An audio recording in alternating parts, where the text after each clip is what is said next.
You know, one of the reasons I love reading so much is that every time I finish a book, I feel like I've lived a whole other lifetime.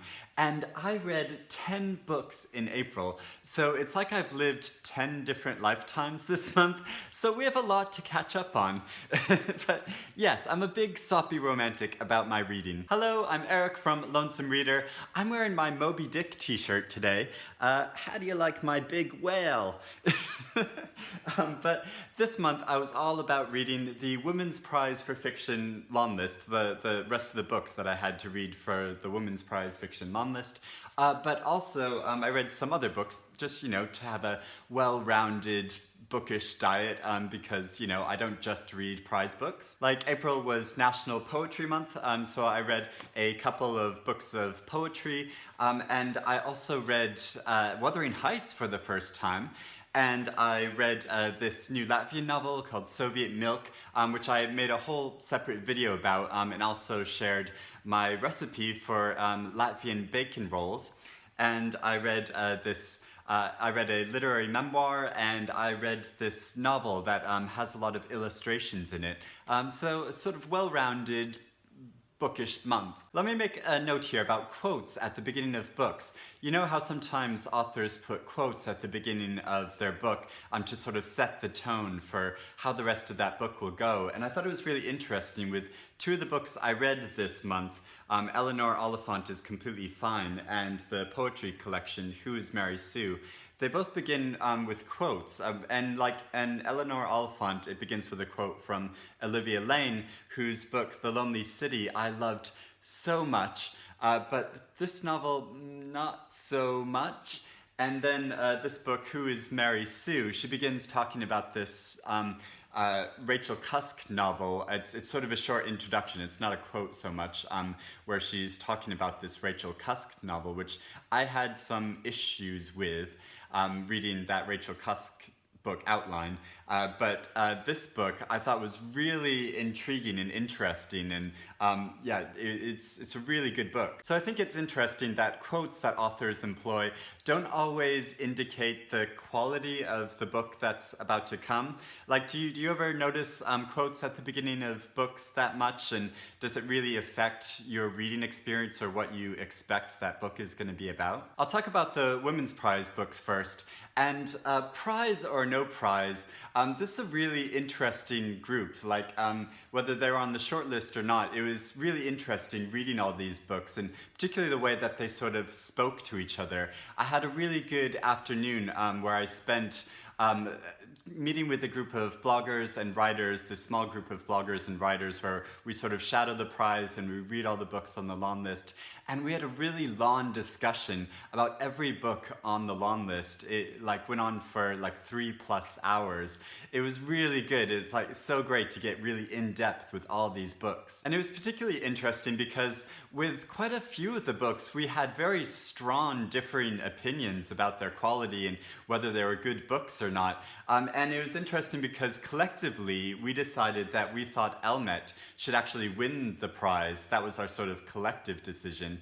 But Elmet didn't even make the shortlist. So it's funny how it sort of worked out that way. Starting with The Mermaid and Mrs. Hancock by Imogen, Hermes, Gowar. And I'm so glad that this book was on the long list and that it's on the shortlist, because even though I like historical fiction, when this book first came out a few months ago, and a lot of people were talking about it, and I was just sort of like, I don't know if I'm gonna like that. It's sort of because of the title and the look of the cover, which is beautiful, but it just seemed a bit fanciful, and I thought maybe a bit frivolous. And but I was really delighted to find that it has a lot of really interesting things to say, as well as being a rip-roaring good read. I just enjoyed reading this story so much. It's the story of a merchant whose ship is unwittingly traded away in exchange for the corpse of a mermaid.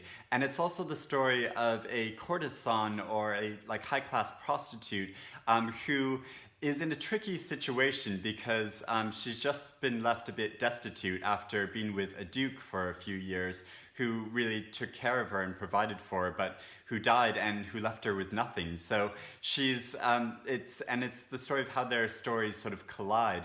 And I love the way that Gowar just creates this whole atmosphere of 18th century London, and with all these sort of salacious houses of ill repute. And she's really good at showing a lot of historical detail without like wearing it too obviously. You know, like you don't really see the research. She just incorporates it really naturally into the story.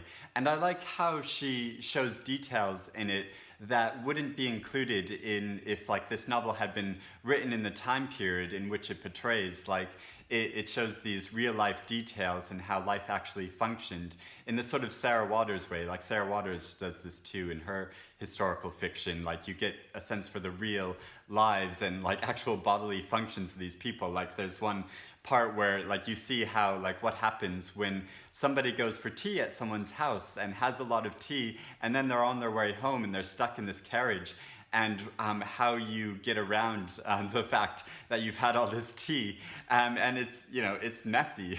But one element of the story which a lot of people have commented on, which feels a bit slight, because one character and storyline is about this biracial prostitute, and it feels like her story is a bit slight. Like we get a bit of her story, but not as much as sort of like I would really want in a story. And it was really interesting because I went to the Women's Prize shortlist party, and there I happened to start talking to Gowar's editor at her publisher, and we were talking about the storylines, and she said how originally her storyline was much longer, and that Gowar wanted to write a lot more about her story, but then like it would have made the novel like 900 or 1,000 pages long, and they just felt that the novel would have been too long in that case. So it's sort of interesting how they negotiated, like, well, you either show a bit of her story or you show her full story.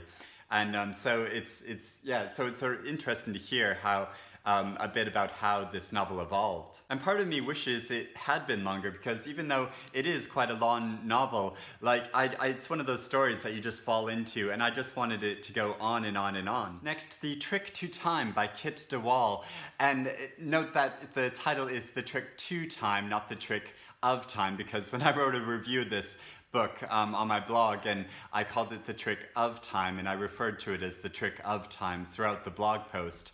And this is a side note, but like there's a polite way to correct somebody's mistakes online, because somebody on Twitter wrote to me and was very cutting and quite like cruel, pointing out this mistake of mine and really belittling me for making this mistake.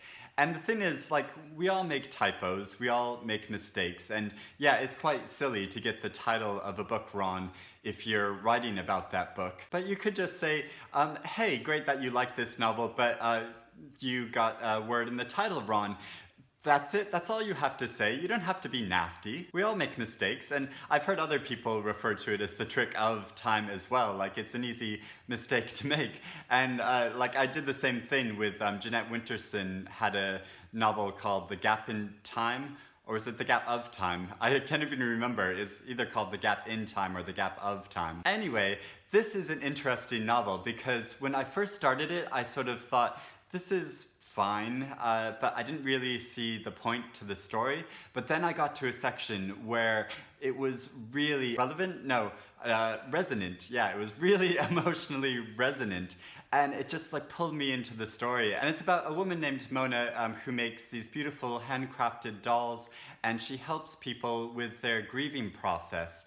And it also flashes back to her early life, growing up in Ireland and then moving to the UK and her marriage. I found it so emotional and beautiful, but it does deal with the sensitive issue of miscarriages. And I've heard some people who haven't felt the same way about this book because they took issue with the way that the story handles that subject. So that's just to say that this might not be a novel for everyone, but I really enjoyed it. I read Miss Burma by Charmaine Craig, and the interesting thing about this book is that it came with blurbs from authors I really like, and it's about a really interesting subject. But I was just bored through most of it. The novel goes a lot into the history of Burma and warring political factions and ethnic groups that have been dominated or the victims of genocide. And out of this comes the story of a young woman who becomes a beauty queen and a sort of symbol of the possible unification of the country and of progress, and she becomes a nationwide celebrity and a film star and eventually a political warrior and a revolutionary herself, sort of this Jane Fonda type personality. That all sounds really interesting, but the way that Craig wrote it just fell a bit flat, and like I couldn't really connect with the characters in her story, and it sort of felt like she had like plotted out the timeline of the story and then just like filled it all in rather than letting the story grow organically from the characters. And it's really odd how in some sections like she just like brushes over these big events, like when the father becomes really successful in his businesses after living destitute for quite a while. That just happens suddenly quickly. It's like suddenly he has all these businesses and he's fairly wealthy, and this just happens in a few sentences after a long section of not being so. And then when the character who becomes the beauty queen, that all happens quite quickly too. Like you just see a like tiny bit of the pageant, and then suddenly she's Miss Burma and she's this big celebrity and making films, and this just all happens in a few sentences. So we get nothing really of the process of those stories and those characters' development, and she just skips to like all these. There's quite a lot in it about sort of like political intrigue, which should be really interesting too, but just the way she wrote about it, it just all fell a bit flat for me. Eleanor Oliphant is completely fine. Oh, Eleanor, I'd heard such differing opinions about this novel, so I was actually really excited going into it because to find out what I would think. And, it's about a subject that is really close to my heart. It's about loneliness. It's about a woman who lives a very isolated life. She just goes to work and doesn't connect with anyone there, and then goes to her lonely flat and sits home alone all night, and about her process of slowly making friends and reckoning with her very difficult past. And it just felt like this is a very sensitive subject for me, as I imagine it is for a lot of introverted readers out there.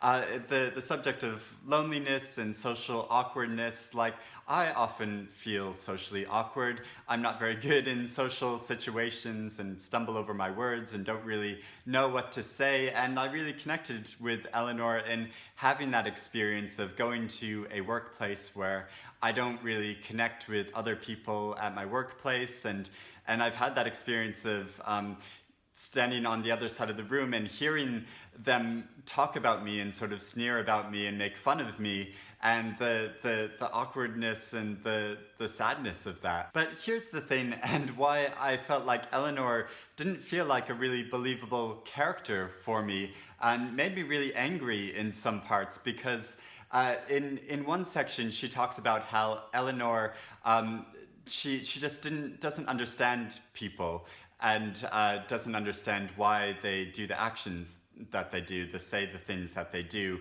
in social situations. And that's totally fine, that's understandable, and that plays out in her character quite a lot. But then in another section, she makes a comment where how she does understand, like, oh, people say things in social situations in order to make other people feel comfortable or make them laugh or make people like them more. And she understands that, but she's not going to participate in that. She makes a conscious decision not to participate in that. And it's like, that's fine too, but you can't have it both ways. She can't be a character who doesn't understand social situations and does understand social situations. Like, it's a contradiction. And for most of the novel, it seems like Eleanor doesn't really know anything. It's like she's an alien who's just come off from a spaceship and is trying to understand and relate to people.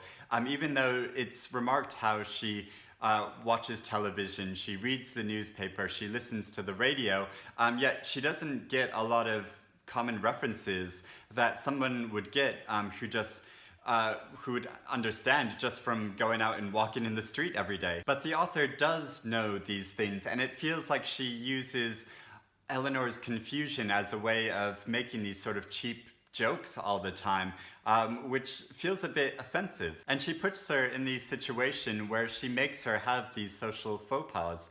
But, you know, there were some good aspects of the story for me. Like, I really appreciated the way she handles Eleanor's real tightness about money. Like, she doesn't like spending money, which is really understandable and sympathetic for somebody who's so isolated and knows that if things go wrong financially, she's going to be left all on her own to solve it, and she's the only one who can deal with it. And also, the way she handled the storyline about Eleanor is basically a high-functioning alcoholic, and for most of the time she's just able to get by. But then when she crashes, she really crashes hard, and she portrayed that in a really like emotional and sympathetic way. So, you know, there were good and bad aspects to this novel, but overall it was quite a disappointing and frustrating experience reading it for me. Onto a poetry collection, which isn't just poetry. There's sort of literary criticism in between some poems in the book, which is a really interesting mixture. Sophie Collins writes a lot about the representation of women in fiction and female authors, and the way that male critics particularly expect writing by women to portray domestic situations or to portray autobiographical content. Like, it's just assumed that a lot of books that women write are about the author themselves, which I never really assume. And it's, you know, it's something that frustrates me a lot about when critics write about Ali Smith's writing. They just sort of assume it's about her, even though sometimes the narrator in the story isn't even, the gender isn't specified at all, but it's just assumed that, like, oh, this is about a lesbian relationship, when really we shouldn't make those assumptions. Like, it's a work of fiction, it's writing, it's sort of removed from the author. So a lot of this book feels like it's Sophie Collins' reckoning, trying to figure out how do you break out of those expectations and write in a way which is authentic to yourself, but which won't be subject to these interpretations. And it's the real struggle that she feels with that. And so she starts off talking about what Rachel Cusk did in her novel Outline, where she gives you only the bare minimum about the narrator, like you barely know anything about her, and instead just see this outline of who she is. And so there's this sort of absence at the center of the novel. And so Collins writes a lot about absences too, and you get these glimmers in her poetry about what might be like autobiographical subjects for her, but she doesn't give you enough details to actually make a full picture of who she is. And she touches on the subjects of like twins or national identity or sexual violence, but she doesn't go into specifics. So there's a lot of imagery in it, which is really evocative without going into a lot of detail, which is really interesting. Like, I just thought it was a really compelling book. And it was particularly interesting because I read this book almost like simultaneously. Like, I would flip back and forth between reading this and Deborah Levy's memoir called The Cost of Living, which has been sort of dubbed a living autobiography, because Levy also discusses the dilemma of being a female author a lot in her book. And so it's sort of a funny coincidence that I read both of these books right after reading all the Women's Prize books, which was totally unintentional. Like, I didn't really know what either of these books were about before starting them. But Levy, similarly, is writing all about the breakup of her marriage. The book begins with the breakup of her long-time marriage, but she doesn't discuss the specifics about why they broke up. She focuses instead about the process of renting this writing shed, which she goes to work in to try to earn her living, and the process of her mother, who's suffering from a terminal illness, and her struggle to try to earn her living and support her family. And in the midst of all of it, she writes really poignantly about life. And I know it's cliched and seems overdone to have a writer writing about the process of writing, but like the way she does it is just so powerful and beautifully done that I just loved this book. And it was so interesting to me how it felt like these two books were really speaking to each other. Like, does that ever happen to you when you're reading two books simultaneously, or you read one book right after the other, and it really feels like these books are speaking to each other, even though you know that the authors couldn't have been influenced by each other's books at all. It just is a sort of coincidence. So, Wuthering Heights. I got my Kate Bush playlist on, and I listened to that song several times over the few days that I read this novel. And I was kind of surprised by Wuthering Heights. Like, I have to admit, like, I wasn't that into it at first. Like, the first half of it, I struggled a bit with how convoluted the narrative is. Like, there's sort of narration within narration and these like odd timelines. So it was actually like a bit hard to follow, even though I know that's also an element which makes it more interesting in a way, because it's like, how much can you trust these narrators? Like, a lot of the novel is just narrated, is these recollections by a housekeeper named Nellie, and it's like, how much can you really trust Nellie? And I knew going into it that it's not really a romance, it's more like about a very toxic romance, but also a revenge story. It's like one of the most elaborate revenge stories I've ever read about. But I thought it was really powerful and topical about how the story of the orphan Heathcliff plays out. How his being made to feel inferior roused so much anger and resentment in him that he did all these really horrible things. And I think I really enjoyed the second half of the novel much more, where with the second generation of the families in these two houses, I could really feel the impact of everything that had come before, how it plays out in these new generations. And the narrative becomes much more meditative and gothic in the second part, and I just really enjoyed that. And I also really loved the character of Isabella. Like, in some ways she's very spoiled and frivolous and privileged, but also I thought she was really funny, and also like really smart. Like, it was clever. Like, she was the only one who recognized that this is a really toxic environment and you should just leave. So I ended up enjoying it so much, and I'm really looking forward to rereading it at some point, because I think I'll really appreciate the first part of the novel a lot more the second go around, and just be able to enjoy the story. So I read this as part of the Rediscover the Classics campaign that I curated, but also because it's Emily Bronte's 200th birthday this year. And the Women's Prize actually held an event last week celebrating this fact, and they had a panel of authors and journalists talking about the longevity of the book and the legacy of the book and the influence that this book personally has had on them. It was really interesting hearing the stories about how they read this book as a teenager and how that really influenced them. And so it's quite interesting how coming to this novel for the first time as an adult, I sort of wish that I had the chance to read this as a teenager. So I'd really like to know your stories down below in the comments. When was the first time you've read Wuthering Heights, if you had read Wuthering Heights? Let me know, and if you've reread it, like how your experience of it changed over time. Now, I was sent this book called The Iron Age by a wonderful woman named Margaret in Ireland, who only sent it to me. Like, she doesn't work for the publisher or isn't in publicity or anything. She just thought I would really love it because she really loved it. It's a book published by the great Irish publication Tramp Press. So it's a novel of theirs that came out last year, and it's basically an anecdotal tale that's very autobiographically inspired about the author, who was born in Finland but grew up in Sweden. It's about a family in Finland after the Second World War, when Finland still had to pay reparations to the Soviet Union. And so, which put a big burden on the workforce in Finland. They were basically having to give up like half of what they were making and earning to the Soviet Union. And so, like, for a lot of Finnish workers, like this made them want to leave the country and work somewhere else, which is what the father eventually does and takes his family to Sweden. And how he's a very like traditionally male macho type character.